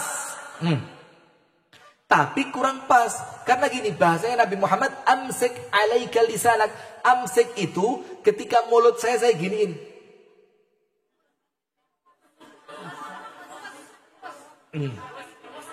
Sehingga tidak ada peluang. Coba dipraktekkan, panjenengan coba. Jangan temennya yang giniin, biar orangnya. Mbak tak ewangi ya? Jangan. Yaitu bahasa maknanya, ngerem, nahan, menjaga, kan gitu. Cuma makna tekstual letterlek hadis ini, amsik. Supaya lisanmu tidak ada peluang untuk berbicara. Panjenengan tahu Abu Bakar As-Siddiq, Abu Bakar. Untuk jaga lisan apa yang Abu Bakar lakukan? Ada yang tahu? Abu Bakar itu njogo supaya tidak banyak ngomong. Apa yang Abu Bakar lakukan? Makan. Betul, serius betul. Tapi yang dimakan apa? Kurma. Abu Bakar itu memasukkan kerikil ke mulutnya. Ya tidak dikunyah untungnya kalah. Tujuannya apa memasukkan kerikil? Karena kata Abu Bakar, saking susahnya saya nahan dia untuk tidak ngomong. Maka kalau mulut saya penuh kerikil, itu saya akan susah ngomong. Kalau saya susah ngomong, saya malas ngomong. Akhirnya saya diem. Maka orang yang sering sariawan bersyukur. Sakit gigi bersyukur. Sakit apa lagi? Sakit hati. Anda curhatnya jangan di sini, nanti sebelah sana ada session curhat, tidak apa-apa. Teman saya bawa teman siap nikah semua kok nih, jangan khawatir. Itu 3 itu istrinya baru 1 semua itu siap nambah itu siap. Itu Pak Aan juga baru 1, 4 berarti. Rio kemana? Dipromosikan kok pergi. Nah, itu pengusaha mobil, ini pengusaha listrik, ini pengusaha freelance. Itu pengusaha semua yang saya bawa. Ada yang usahanya untuk mengentaskan kemiskinan juga ada. Pokok usaha semua intinya. Sudah, maka begini Bu. Apa tadi? Nomor 1 ditanyakan oleh Miqdad bin Amir kepada Nabi Muhammad, selamat itu bagaimana? Nomor 1 kata Rasulullah, amsik alaika lisanak. Dan amsik alaika lisanak, tahanlah lisanmu. Itu pada nomor 2 dan nomor 3. Kan caranya 3. Selamat itu 3. Nomor 1 jaga lisan. Yang kedua dan ketiga ternyata cara untuk jaga lisan. Nomor 2 apa kata Rasulullah? Wal yasa'ka baituk. Sing betah di omah. Angkat tangan perempuan yang sekarang betah di rumah coba. Alhamdulillah, bersyukur panjenengan. Serius. Karena ada perempuan-perempuan Bu, ini saya sampaikan berulang saya sampaikan. Itu kalau ngaji pas di tempat sing ibuke rodok-rodok sosialita gitu. Ada pengajian begitu ya ada Bu. Cuma kita ini mau nolak gak enak. Karena mungkin berkat kita juga bisa mereka sadar. Mau ndak ditolak kesannya nanti kok dumane sing ngundang sosialita. Mau. Saya kalau pengajian ke tempat-tempat seperti itu bingung Bu, gawe gamis keliru, gawe sarung keliru, gawe celana kok empane gak pantes. Sudah serba susah. Sudah. Apa tadi? Astagfirullah wa atubu ilaih. Kenapa panjenengan perlu banyak bersyukur kalau panjenengan betah di rumah Bu? Banyak perempuan yang terpaksa harus keluar Bu. Terpaksa harus keluar. Bahkan keluarnya itu bukan keluar rumah, keluar negeri untuk kerja. Coba. Ya kalau keluar negerinya rekreasi lumayan, ini kerja Bu. Bahkan ada yang kerja di rumahnya orang lain. Maka bersyukurlah ibu-ibu yang jam segini bisa pengajian itu Bu.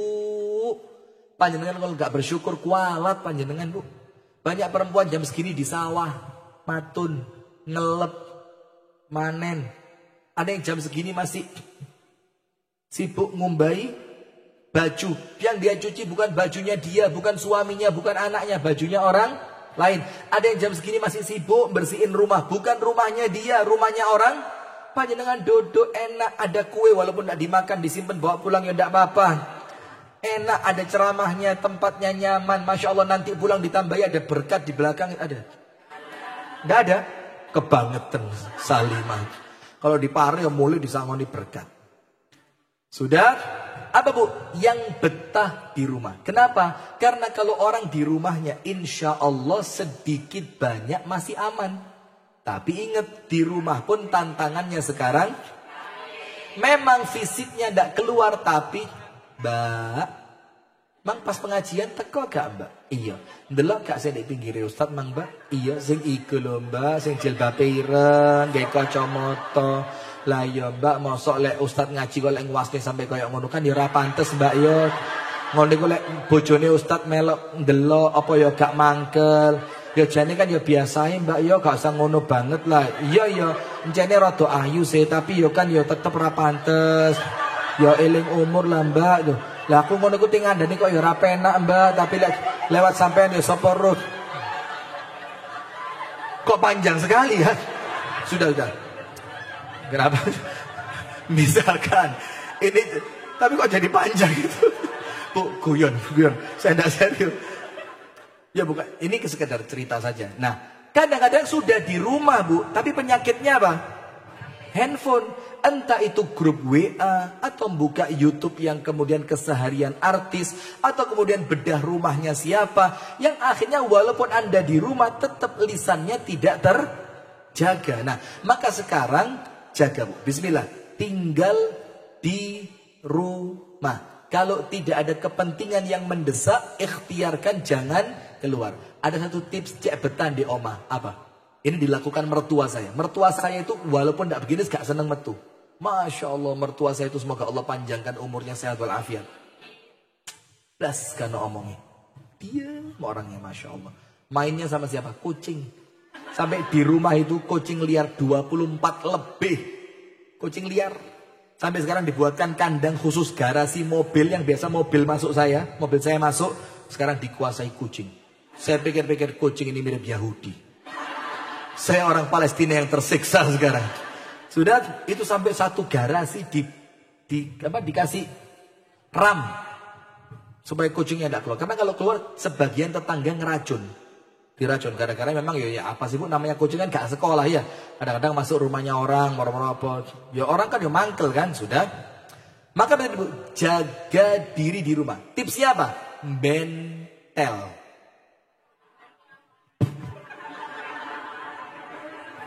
Bentel. Apa bentel itu ya? Ada 2 jarum besar, benang, kemudian diginiin. Ya kira-kira itulah ya, itu bentel. Nanti bikinkan kopiah suami. Nanti kalau kopiahnya jadi, suami ke masjid seneng. Tadi akhirnya terobsesi. Besok bikinin kopiahnya anak. Besok bikinin rompi kecil buat ponaan baru lahir. Besok bikin lagi taplak meja. Besok bikin lagi kain kafan. Nah, maka apa bu? Itu kesibukan yang manfaat. Kalau panjenengan ngaji wis akeh, salat ya wis jenuh, apalagi murojaah hafalan juga sudah, maka itu bentel itu ngerajut. Ngerajut itu salah satu aktivitas yang mengalihkan perhatian sehingga Anda bisa fokus. Dan mertua saya kalau sudah gini bu, wis. Oh iya Rifki. Ambil siapa Rifki? Birahima. Oh iya, sehat ah. Ya. Wis. Gitu. Mau saya panggilkan Ustadz Faizar ndak enak. Ndak dipanggilkan kok semakin lama kayaknya sudah kayak orang autis punya dunia sendiri. Iya ndak kayak dunia dewe terus gini. Nah, itu tips. Maka yang kedua kata Rasulullah supaya selamat apa? Betahlah tinggal di rumah. Nah maka salah satu tips untuk jaga lisan, jangan banyak keluar. Karena kalau ketemu orang ya mesti ngomong. Dan ngomong itu lagi gak ada kembangannya ya gak seru. Kembangannya apa? Rondo sebelah. Itu kembangannya biasanya itu. Nah maka repot. Yang ketiga, wabki ala khati'atik. Tangisi dosamu. Orang kalau sibuk dengan aibnya, orang kalau sibuk dengan kekurangannya akan teralihkan dari kekurangan orang lain. Orang kalau dia disibukkan dengan aibnya orang lain, maka dia akan lupa terhadap aibnya diri. Nah maka 3 ini Rasulullah luar biasa. Nomor 1 kata Rasulullah, jagalah lisanmu. Nomor 2, betahlah tinggal di rumahmu. Nomor 3, tangisi dosamu. Nah sekarang penutup ibu-ibu. Dengerin, ini serius. Tangisi dosamu. Sekarang penutup. Ibu-ibu yang dirahmati dan diberkahi oleh Allah Subhanahu wa taala, berapa banyak, Bu, rumah tangga itu rusak gara-gara lisan. Istri yang cerewet, suami yang suka membentak, ya Banda. Berapa banyak hubungan persaudaraan renggang gara-gara lek dulure disambangi ngomongin nyelekin. Akhirnya gak nyambangi maneh, percuma aku nang omahe lek dijak ngomong nyelekit. Berapa banyak kemudian seorang anak yang akhirnya traumatik dengan orang tuanya gara-gara waktu kecil sering dibentak. Ada apa enggak? Banyak. Berapa banyak pada poin yang terakhir orang menjelang wafat terhalangi dari kalimat La ilaha illallah. Yang semua itu perlu jadi bahan renungan kita. Kenapa? Kok sampai gara-gara benda yang kecil bernama lisan ini, kok sampai saya celaka? Nah maka penutupnya apa, Bu? Ada hadis disebutkan oleh Al-Imam Az-Zahabi di dalam kitab At-Targhib Wat-Tarhib. Satu tok tapi mudah-mudahan jadi penutup yang baik di siang hari ini. Apa itu hadisnya? Rasulullah bersabda, Tuba liman wajada, bisa jadi wujida, fi sahifatihi istighfaran katsira. Kata Rasulullah, sungguh amat beruntung orang-orang yang nanti ketika mendapatkan catatan amalannya ternyata di dalamnya penuh dengan istighfar. Jadi catatannya itu banyak apanya? Istighfarnya. Itu kata Rasulullah orang yang beruntung. Karena apa? Namanya manusia lek ngomong mesti ono eleke. Namanya orang bersikap mesti ada lupute. Luput itu apa? Kesalahan, kekhilafan, ketidaksengajaan. Terus apa lagi? Yo namanya kita berumah tangga. Kok kita ya? Nanti istri saya lihat, loh kok kita? Gak mau bojo sing di mana iku? Astagfirullah. Namanya orang berumah tangga kumpul sehari 24 jam, seminggu 7 hari. Ya mesti ono kalimat-kalimat yang nyentak jeroni ati, tersimpan di dalam fikiran. Nah, maka penebusnya apa, Bu? Istighfarnya yang banyak. Penebusnya apa? Istighfarnya yang banyak. Maka Rasulullah bersabda, sungguh beruntung ketika nanti kita bangkit di hari kiamat, catatan amal kita terima, ternyata kemudian kita buka isinya penuh dengan istighfar. Maka kekhilafan-kekhilafan kecil itu Allah tutupi, bahkan Allah ganti dosanya menjadi pahala dengan banyaknya kita beristighfar. Nah, itulah salah satu hikmah kenapa ada yang namanya doa kafaratul. Isinya apa? Istighfar. Supaya kesalahan selama di majelis, misalkan gudoi ibu-ibu, dan ini kalau umi saya lihat saya dimarahi loh pulang ini, ya Allah. Saya wis entek-entek sama umi saya. Wis nak, ojo gudoi ibu-ibu. Engko lek mereka ngamuk pengajianmu sepi, tambah hari tambah rame. Pernah sekali kajian di Lumajang, Jawa Timur. Itu kan daerah Lumajang itu kan tapal kuda, jadi masih ada Madura-Maduranya gitu loh. Dan Madura itu kan sensitif banget untuk urusan perempuan, karena mereka itu orangnya menjaga harga diri itu luar biasa, bagus itu. Sudah ketika saya pengajian pertama di Masjid Al-Huda namanya, besar masjid lantai 2. Itu saya ngudoi, ya biasa gudo seperti panjenengan itu kan, masih dalam taraf wajar lah saya anggap kan. Setelah selesai diingetin sama takmirnya, Ustadz, di sini itu orang-orangnya banyak etnis Madura. Mereka tidak senang kalau perempuan itu digudoi seperti itu, dibecandain begitu. Sudah, oh ya udah, terima kasih Pak. Saya khawatir kata takmirnya nanti, karena pengajian rutin per 3 bulan. Antum datang lagi nanti tidak ada perempuan yang datang, kari lanang tok gak rame. Sudah, ternyata apa? 3 bulan ke depan saya datang, perempuannya penuh, full. Sampai laki-lakinya ditaruh bawah, perempuannya dipindah ke atas. Sampai takmirnya bilang, gak tutup anak. Apa gak tutup itu? Gak nyangka saya. Iki lek Ustadz liane sing ngomong, buyar iki. Kok antum sing ngomong tambah? Tapi boleh jadi itu ujian. Wallahu a'lam bishawab. Nah sudah, maka ibu-ibu sekalian ditutup dengan doa kafaratul majlis. Isinya apa? Istighfar. Yang kalau kita membacanya, semua kekurangan, kekhilafan, keluputan yang ada di majelis, semuanya oleh Allah diampuni. Barakallahu fikum. Itu yang dapat saya sampaikan. Silakan kalau ada 1 2 pertanyaan, jangan banyak-banyak ya.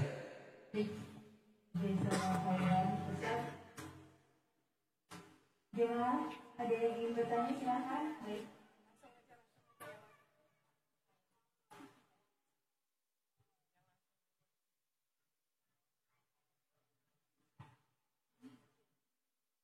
Assalamualaikum warahmatullahi wabarakatuh.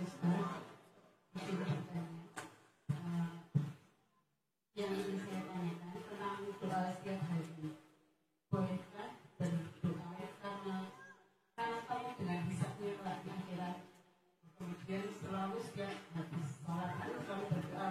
Ya Allah, saya tidak ingat dunia. Bolehkah berdoa? Baik, ini mengenai doa. Jadi doanya itu tidak minta dunia. Sekarang begini Bu, ada beberapa poin di sini. Poin yang pertama, dunia itu secara umum mal'unatun, oleh Allah dilaknat. Tapi tidak setiap orang yang punya dunia itu mendatangkan keburukan, tidak mesti. Ada orang punya dunia semacam Abdurrahman bin Auf. Ada orang punya dunia semacam ibu-ibu yang bersama Ustadz Fatih Karim, yang kemudian diwakaf-wakafkan sampai nyumbang sekitar 2 miliar untuk bangunan. Ada yang begitu. Tapi ada orang-orang yang memang khawatir ketika dia mendapatkan dunia nanti malah terfitnah dengan dunia. Nah maka itu dulu panjenengan fahami, panjenengan ngerti dulu. Saya kalau dapat dunia kira-kira bagaimana? Karena Rasulullah menceritakan dunia itu isinya 4 orang. Orang yang pertama sugih gak karuan, dipakai untuk kebaikan. Bagus apa enggak ini? Panjenengan mau? Loh kenapa enggak minta yang itu? Sugih tapi untuk keapian. Orang kedua melarat rat kayak kita ini. Enggak ya? Melarat ente-entean. Tapi punya niat, kalau saya kaya, saya kepingin seperti orang itu. Yang uangnya digunakan untuk kebaikan. Apa Nabi Muhammad katakan? Fahuma fil ajri sawa. 2 orang ini pahalanya sama.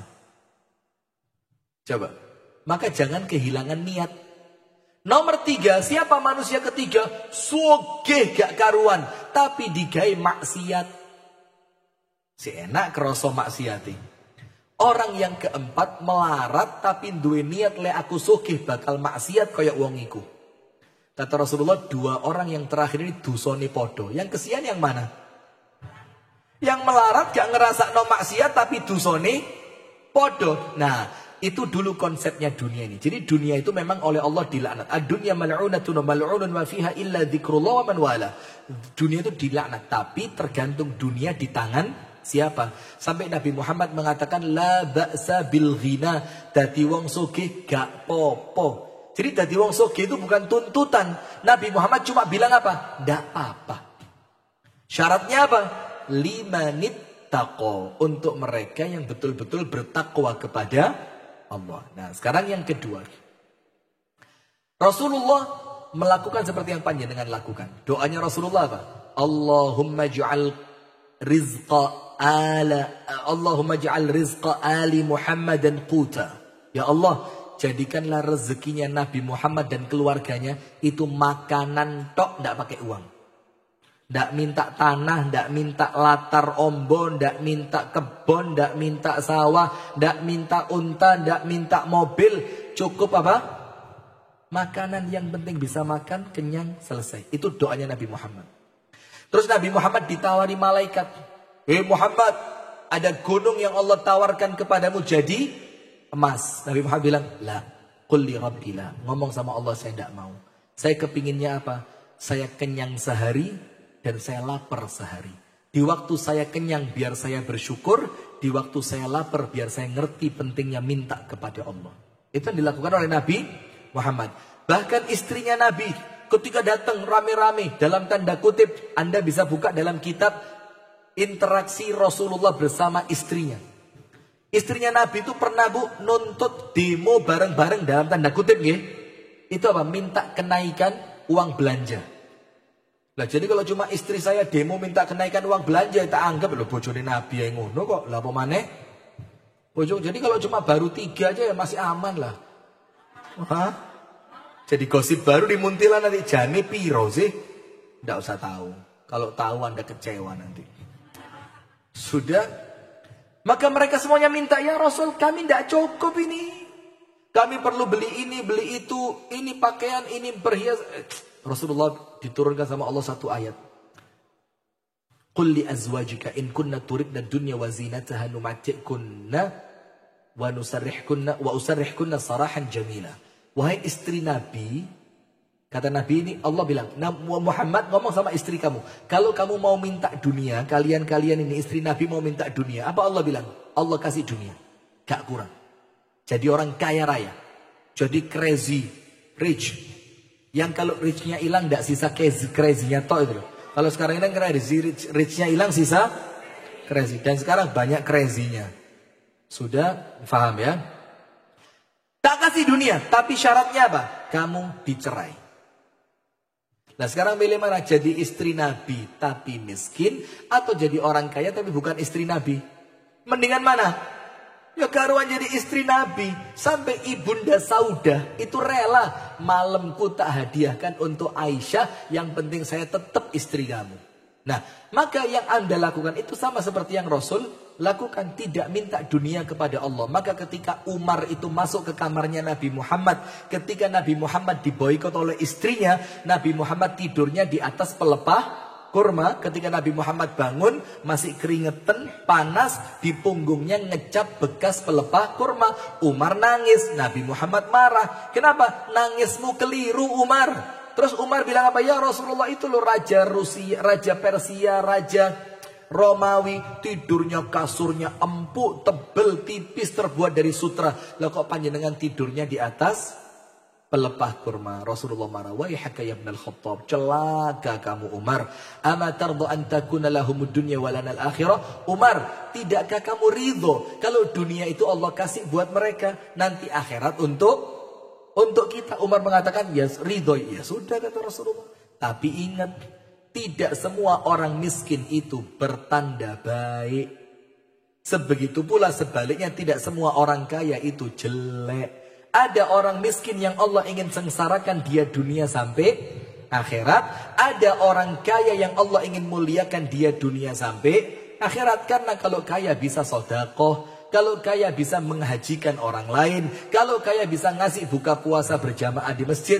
Nah maka artinya tergantung diri kita masing-masing. Maka kalau Anda anggap itu cocok buat panjenengan, silahkan. Wallahu ta'ala a'lam bissawab.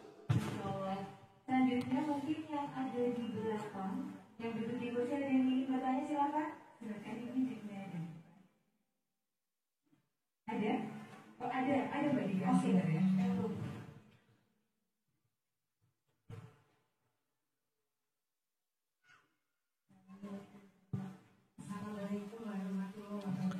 Waalaikumsalam warahmatullahi wabarakatuh. Curhat dong ma.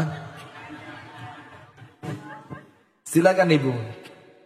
Kalau kita merasa dosanya banyak. Oh jangan merasa, aslinya memang asli banyak. Terus. Memang.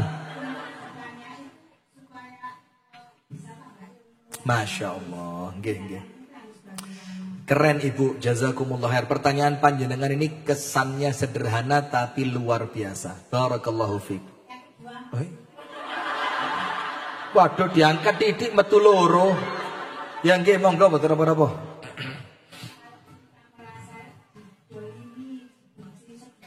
Merasa atau memang dizolimi beneran? Karena betul yang mana? Karena ada orang tidak dizolimi tapi kroso Bu. Iki iya malah soro dewe. Panjenengan betul-betul dizolimi. Oh nggih, iya. Nggih. Terus. Naam. Masya Allah. Nggih. Dengan Ibu siapa? Ibu Wiwi, saya doakan sehat walafiat, panjang umur, istiqomah, husnul khotimah, masuk surga Firdaus. Tapi jangan lupa saya ditarik nanti ya. Begini Bu. Yang pertama, kita ini bukan merasa Bu. Cuma penyakit kita malah gak kerasa lek dosane akeh. Itu penyakit kita. Kalau kita merasa dosanya banyak, ya memang iya, seharusnya begitu. Karena tanpa kita merasa asli ini ya wis akeh. Loh kita lo jangankan rekreasi Bu, ngaji lo dosa. Ngaji, pengajian lo dosa. Suwiram yo. Gak mari-mari. Bauletan, ganten-ten, bolan-baleni, poligami terus. Ustaz iki menel tak waca jenenge ra teko aku. Lah, ngaji, salat bisa jadi dosa. Fawailul lil musallin alladzina hum an salatihim sahun. Sedekah bisa jadi dosa ndak? Sedekah sombong, sing disedekahi mbek dinyek, mangkane kerja, gak nyaluk ae. Loh, jangankan melakukan kita ibadah aja lo kadang-kadang kecampuran dosa. Dan kita merasa ibadah kita sedikit. Loh, yo memang sangat sedikit. Lalu Allah Ta'ala mewajibkan sholat pertama berapa kali sehari? 50 karena Allah tahu 5 itu ketitian. Gak cukup gaya tuku surga. Maka sama Allah dikasih 50. Tapi Nabi Muhammad dinasehati Nabi Musa, umatmu gak kuat. Minta korting, diskon, keringanan sampai dijadikan satu hari 5 kali. Tapi pahalanya seperti 50. Karena Allah ngerti gak cukup. Ibadah kita ini sedikit. Ibadah yang sedikit pun ada jaminan diterima? Tidak ada. Nah, terus bagaimana supaya kita ini bisa meningkatkan ilmu yang sedikit tadi jadi cukup? Cuma satu. Apa? Tinggalkan. Tidak, itu kesimpulan nanti banyak nama lebih. Begini Bu, saya ceritakan agak 2 menit. Ada seorang laki-laki datang sama Nabi Muhammad. Laki-laki bilang apa? Ya Rasul, apa kewajiban saya? Rasul bilang, sholat, puasa, zakat. Terus laki-laki itu bilang, selain itu apa? Tidak ada. Terus laki-laki itu bilang, kalau saya lakukan itu, tidak saya tambahi, tidak saya kurangi. Kira-kira tempat saya di mana? Rasulullah bilang, surga. Yowis, saya tidak akan sholat kecuali yang wajib, tidak akan puasa kecuali Ramadan, tidak akan zakat kecuali zakat yang wajib, tidak tahu sedekah. Wes ikut tok. Ketika orangnya pergi, Rasulullah bilang apa? Sedekah, aflaha in sadaq.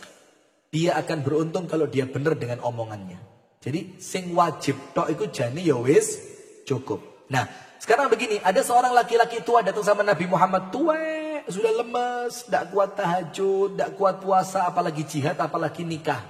Terus tidak kuat, ampernya sudah melemah semua sudah. Jadi sudah, apa yang terjadi? Tanya sama Rasul, ya Rasul, saya ini sudah tua. Amalan apa yang cocok buat saya untuk nutup amalan yang lain yang saya tidak mampu lakukan karena sudah tua, wes lemes. Rasulullah bilang apa? Ini Bu, buat kita semua. Ij'al lisanak ratban min dzikrillah. Jadikan lisanmu tidak pernah kering dari zikir. Itu amalannya. Sekarang pantangannya apa? 1. Bukan tidak berdosa, tapi jangan dosa kepada manusia. Wis. Nomor 1 zikir. Nomor 2, jangan menzolimi orang lain. Karena kalau dosa antara kita dengan Allah, mudah-mudahan lebih gampang. Istighfar, tobat, sama Allah ditutup, mudah-mudahan diampuni. Tapi kalau sesama manusia, tidak akan beres sampai orangnya mengikhlaskan atau memaafkan. Maka pertanyaan yang pertama, jawabannya 2. Jangan putus zikir.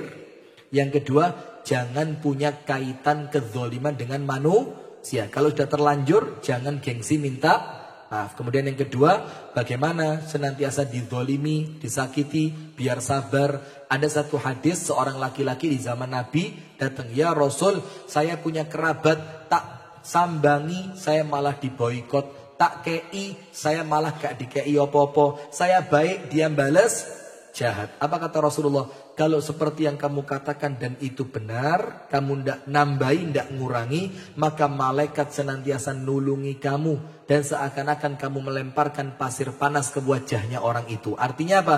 Biarkan orang lain yang jahat asal bukan panjenengan. Biarkan orang lain yang zalim asal bukan Anda. Kemudian bagaimana biar bisa sabar? Ngerti ya Bu, Tidak ada pahala yang paling besar kecuali pahalanya sabar. Ada derajat yang tidak bisa diraih dengan sholat. Ada derajat yang tidak bisa diraih dengan tahajud. Ada derajat yang tidak bisa diraih dengan puasa. Ada derajat yang tidak bisa diraih dengan sodakoh. Ada derajat yang tidak bisa diraih dengan baca Al-Quran. Tapi derajat itu diraih dengan sabar. Innama yuwaffas sabiruna ajrahum bighairi hisab. Hanya untuk orang yang mampu sabar, Allah akan berikan untuknya pahala tanpa hisab. Apa pahala tanpa hisab itu? Dikatakan oleh para ulama tafsir, langsung masuk surga. Untuk siapa? Orang yang sabar. Kalau panjenengan tidak punya orang yang menzolimi, panjenengan bisa sabar lewat jalur apa? Jadi adanya orang yang jahat kepada panjenengan itu peluang untuk panjenengan bisa mendapatkan pahala sabar. Punya suami jahat, peluang panjenengan dapat pahala sabar. Suami mau nikah lagi, peluang bagaimana Anda bisa tetap melayani suami setulus hati dalam keadaan dia sudah punya istri yang baru. Allahumma wallahu ta'ala a'lam bissawab. Saya rasa cukup ya, sudah terlalu siang ya. Barakallahu fiik.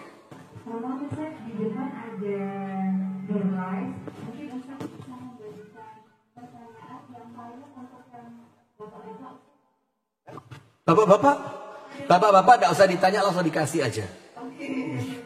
Bolehlah ya. Bapak-bapak berapa? Oh, payung aja. Masuk payung aja harus jawab pertanyaan, Bu. Ya sudah, biar seru ya. Biar kelihatan mana yang semangat. Pak, satu pertanyaan saya. Satu tok aja. Tadi, wa ma yalfidhu min qaulin illa ladaihi raqibun atid. Itu terdapat dalam surat Qaf ayat berapa? Bapak.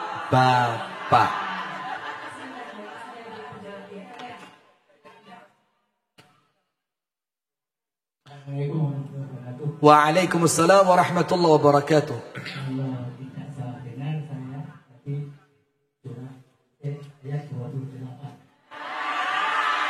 Ya, kurang beruntung. Satu lagi. Tapi jawabannya sudah alhamdulillah. Apa?